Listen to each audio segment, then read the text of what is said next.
성경이 왜 하나님의 책인가에 대해서 사회사본과 성경의 관계를 통해서 세 번 살펴봤습니다. 특별히 사도행전 8장에 빌립이 에티오피아 내시를 강야에서 만나서 해심시킨 사건에 숨겨져 있는 의미가 너무나 신비하고도 큰 은혜가 되었습니다. 그 사건의 전후 경과와 그 결과를 살펴보면 아무리 믿음이 저하도 후대의 신자가 도무지 지어낼 수 없는 성격이었으므로 성경은 하나님의 책일 수밖에 없음을 알게 되었습니다.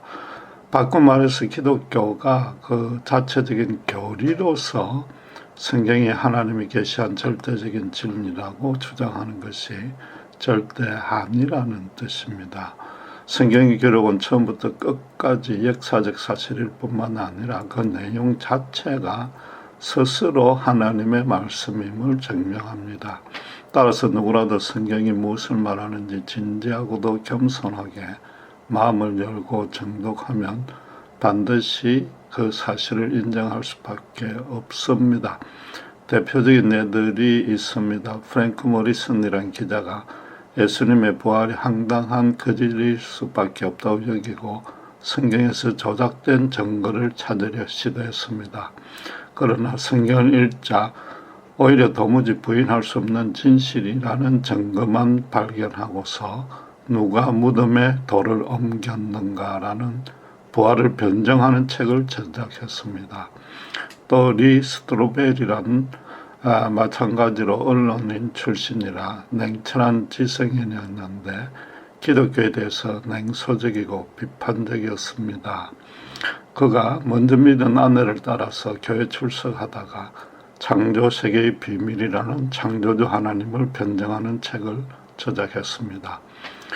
한국에서도 판소리의 명창 박동진 옹도 불신자였으나 예수님 이야기를 판소리로 공연하자는 제의를 받았습니다. 복음서 내용을 몇 시간 동안 창어로 풀어내야 하니까 그 내용을 정확히 숙지했어야 했는데 그러다 결국 예수님을 영접하여 장로님까지 되었습니다. 이런 예들은 얼마든지 많으며 저 또한 극렬한 안티크리스찬이었는데 성경을 깊이 읽으면서 하나님의 절대적인 진리임을 확신하게 되었습니다. 그 후로 저처럼 너무나 어리석게도 기독교를 반대 내지 회의하는 사람들을 상대로 이처럼 인터넷을 통한 변증 사역에 전념하고 있습니다. 제 다른 글에서도 밝혔지만 인간이 도저히 지어낼 수 없는 가장 대표적인 내용을 신구약에서 각기 하나씩 간단히 말씀드리겠습니다. 먼저 구약의 민수기 27장에 보면은 아들 자손이 없는 슬로바 집안이 기업을 상속하지 못하기 때문에 그 이름이 없어질 판국이었는데 딸들이 항의했다는 기사가 있고 36장에서는 결국 아들이 없는 경우에 딸에게 유산을 상속하고 자기 집안의 남자와 결혼해서 가문을 이어가도록 하는 규정이 제정되었습니다. 그런데 이는 무려 지금부터 최하 3400년 전의 일이었습니다. 여성이 투표권을 얻은 것이 겨우 100여 년 전이었고 지금도 여성의 인권을 완전히 무시하는 나라들이 많습니다. 한국만 해도 1990년에야 상속법이 개정되어서 아들과 딸의 상속 권리가 동등해졌습니다. 구약 이스라엘이 남성 중심으로 기업이 상속되었고 아들이 없을 때라는 조건이 붙긴 했지만 이는 너무나 혁신적인 조치였습니다. 그 배경에 성령님의 인도가 있었기에 가능한 일입니다. 신약에서는 에베소서 6장 4절에 또 아비들아 너희 자녀를 노엽게 하지 말고 오직 주의 교훈과 훈계로 양육하라는 바울의 권면을 들 수 있습니다. 아버지가 자녀를 화나게 만들지 말라고 가장 먼저 강조했습니다. 당시에는 아이들은 여성과 마찬가지로 사람 취급을 받지 못하던 때였습니다.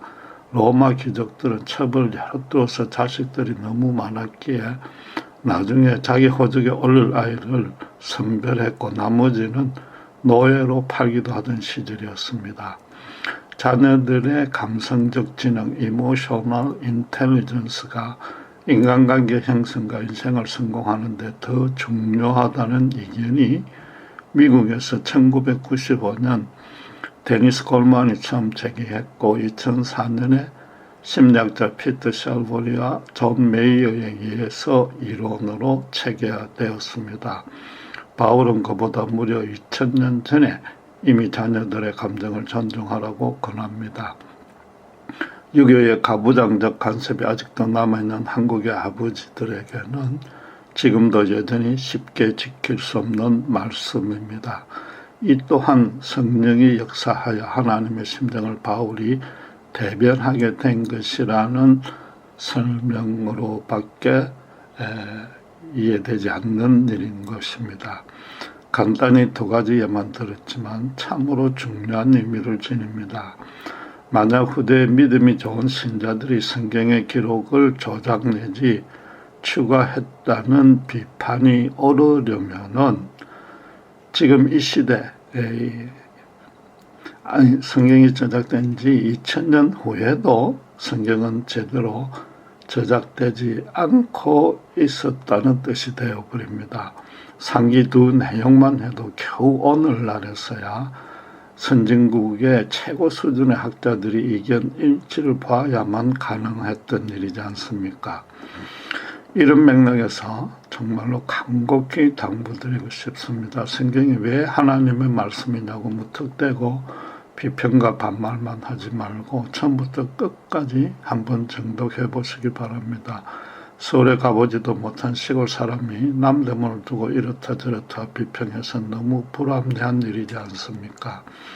신자들도 목사가 하나님의 말씀이라고 가르치니까 단순히 그런가 보다 치부하지 마시기 바랍니다. 성경은 정말로 하나님의 살아 역사하는 말씀이자 반드시 모든 사람이 깨달아 실천해야 될 진리입니다. 내 자신부터 성경을 모르고는 하나님 그분과 개인적으로 올바른 관계가 형성되지 않습니다. 성경은 하나도 땅에 떨어져서 난다는 절대적인 진리이므로 제발 초대교회에 배려하던 사람들처럼 간절한 마음으로 말씀을 받고 이것이 그런가 하여 날마다 성경을 깊이 상고하시기 바랍니다.